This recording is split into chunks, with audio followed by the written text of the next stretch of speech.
Kuberan TV நேயர்களுக்கு astro KS ஐயங்காரின் பணிவான நமஸ்காரங்கள். மாத பலன் வைகாசி மாதம் பராபவ வருஷம் 15/5/2026 14/6/2026 வரலும் உண்டான காலகட்டம். மீனம் பூராட்டாதி உத்திரட்டாதி ரேவதி 3 நட்சத்திரங்களும் மீன ராசியில் வருது. இந்த மீனராசிக்காரர்கள் பார்த்தீங்கன்னா வைகாசி மாதம் பராபவ வருஷம், அதாவது 15/5/2026 14/6/2026 வரலும் உண்டான காலகட்டம். இந்த மாதம் பார்த்தீங்கன்னா 3 நட்சத்திரங்கள் 9 பாதங்கள் கொண்ட ராசியான மீன ராசி, அதனுடைய அதிபதி குரு உங்களுடைய ராசிக்கு 4ஆம் இடத்துல இருக்கார். இந்த மாதம் பிறக்கும் பொழுதுலேருந்து கேந்திரத்தில் இருக்கார். அது அவ்வளோ விசேஷம் கிடையாது. இருந்தாலும் மாத கிரகங்கள்னு சொல்லக்கூடிய சூரியன், செவ்வாய், புதன் மற்றும் சுக்கிரனுடைய மாற்றங்களை வச்சு தான் அந்த மாதத்தினுடைய கிரகங்களை சொல்லுவோம், மாதத்தினுடைய பலன்களை சொல்லுவோம். இந்த மாதத்தில் பார்த்தோம்னா உங்களுடைய ராசியிலேயே சனி இருக்கார். ஜென்ம சனி நடக்கிறது. ஜென்ம சனி நடந்தால் கேட்கவே வேண்டாம். உடல் நலத்தில் பின்னடைவு இருக்கும். எடுத்த காரியங்களில் தீர்க்கமான முடிவுகள் எடுக்க முடியாது. அசிங்கப்பட்டு அவமானப்பட்டு இந்த மாதிரி விஷயங்கள்லாம் நிச்சயமாக நடக்கும். ரொம்ப பொறுமையாக இருக்கிறது ரொம்பவுமே நல்லது. ராசிக்கு 2ஆம் இடத்துல செவ்வாய் இருக்கார். அதனால் தடால்னு கோபம் வரும். பேச்சில் நிதானம் தேவை. பேச்சின் மூலியமாக சிறு சிறு தொல்லைகள் வரக்கூடிய வாய்ப்பு. அதுவும் ஜென்மசனி வேறு நடக்கிறது. அதனால் கொஞ்சம் ரொம்பவுமே ஜாகிரதையாக இருக்கிறது நல்லது. பேச்சை குறைக்கிறது நல்லது.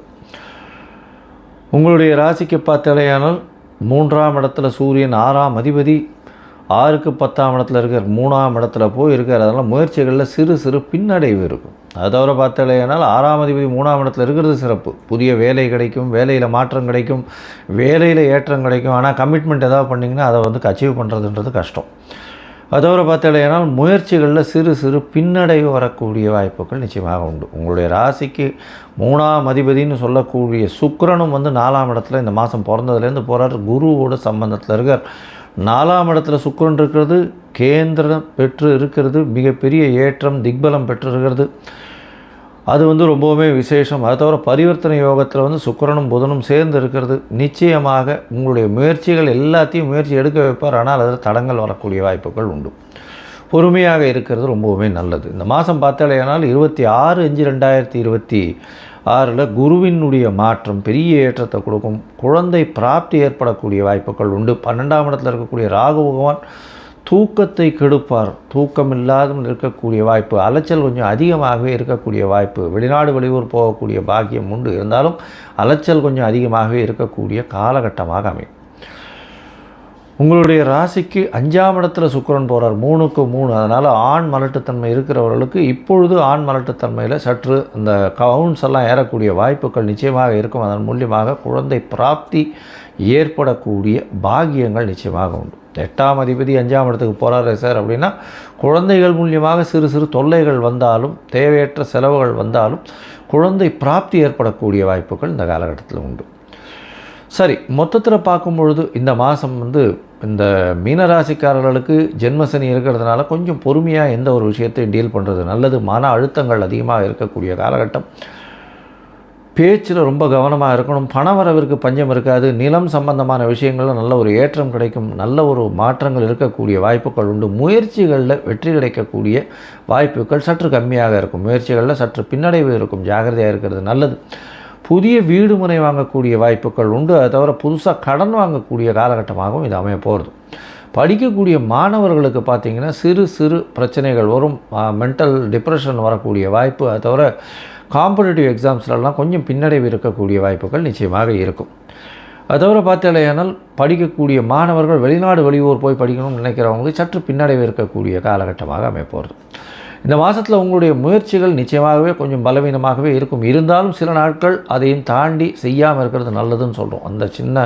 அந்த சில நாட்கள் சந்திராஷ்டம நாட்கள்னு சொல்கிறோம். சந்திரன் 8ஆம் இடத்துல இருக்கும்பொழுது புதிய முயற்சி வேண்டாம், வெளியூர் வெளிமாநில பிரயாணம் வேண்டாம்னு சொல்கிறோம். ஒருவேளை பண்ண வேண்டி இருந்ததே ஆனால் சந்திரனுக்கு உண்டான எளிய பரிகாரம்னு சொல்லக்கூடிய அருகில் இருக்கக்கூடிய கோசாலையில் உங்களால் முடிஞ்ச அகத்திக்கீரை கட்டு கொடுத்துட்டு போங்க. நிச்சயமாக சந்திராஷ்டமத்தின் தாக்கம் குறையும். இந்த சந்திராஷ்டமம் என்ன இன்றைக்கி வருது அப்படின்னா 25 அதாவது 28/5/2026 30/5/2026 வரலும் உண்டான காலகட்டமாக அமையுது. அதனால் இந்த சந்திராஷ்டம நாட்களில் புதிய முயற்சி வேண்டாம், வெளியூர் வெளிவான பிரயாணம் வேண்டாம். இந்த காலகட்டத்தில் பார்த்தீங்கன்னா உங்களுடைய தசாபுக்தி அந்தரம் சூக்ஷ்மமும் சரியில்லை. அதாவது ஏற்கனவே இந்த கோச்சாரம் அந்த அளவுக்கு விசேஷம் இல்லை, அதை தவிர தசாபுக்தி அந்தரம் சூக்ஷ்மமும் சரியில்லை அப்படின்னா நீங்கள் கண்டிப்பாக குரு பகவானை நினைத்து துதி பண்ணுங்க. அதாவது குரு காயத்ரி மன்றம் சொல்லுங்க. அதை தவிர முடிஞ்ச அளவுக்கு சூரிய நமஸ்காரம் பண்ணிகிட்டே வாங்கும். அதை தவிர சனி பகவானுக்கு உண்டான எளிய பரிகாரங்களை பண்ணிட்டு வாங்கும். சூரியனார் கோவிலுக்கு போயிட்டு வாங்கும். நல்ல ஒரு ஏற்றம் கிடைக்கக்கூடிய காலகட்டமாக இருக்கும். அதுவும் இந்த கடல் வாணிபம் செய்கிறவரெல்லாம் கொஞ்சம் ஜாகிரதையாக இருக்கிறது நல்லது. தேவையில்லாமல் அதிக முதலீடு போடாதீங்க, பொறுமையாக இருக்கிறது நல்லது. இம்போர்ட் எக்ஸ்போர்ட் பிஸ்னஸ் பண்ணுறவங்க, அதை தவிர இந்த தங்க நகை கடன் அந்த மாதிரியான விஷயங்கள் வச்சுருக்கிறவங்க, அதை தவிர தங்க நகை வாங்கி வியாபாரம் பண்ணுறவங்க, தங்க காசுகள் வியாபாரம் பண்ணுறவங்க, இவங்கெல்லாம் கொஞ்சம் ஜாகிரதையாக இருக்கிறது ரொம்பவுமே நல்லது. கொஞ்சம் சடன் ஃபால் இருக்கக்கூடிய வாய்ப்புகள் நிச்சயமாக இருக்கும். ஜாகிரதையாக இருக்கிறது நல்லது. மென்டல் டிப்ரெஷனில் போகக்கூடிய வாய்ப்புகள் உண்டு. பொறுமையாக இருந்து ஹேண்டில் பண்ணி வெற்றி பெற்று இந்த காலகட்டத்தை கழித்து வருவது ரொம்பவுமே நல்லது. ஸ்ரீ குபேரன் டிவியை பார்த்தமைக்கு நன்றிகள். மேலும் இது போன்ற தகவல்களை தெரிந்து கொள்ள ஸ்ரீ குபேரன் டிவியை சப்ஸ்கிரைப் செய்யுங்கள். மறக்காமல் பெல் ஐக்கானை கிளிக் செய்யுங்கள்.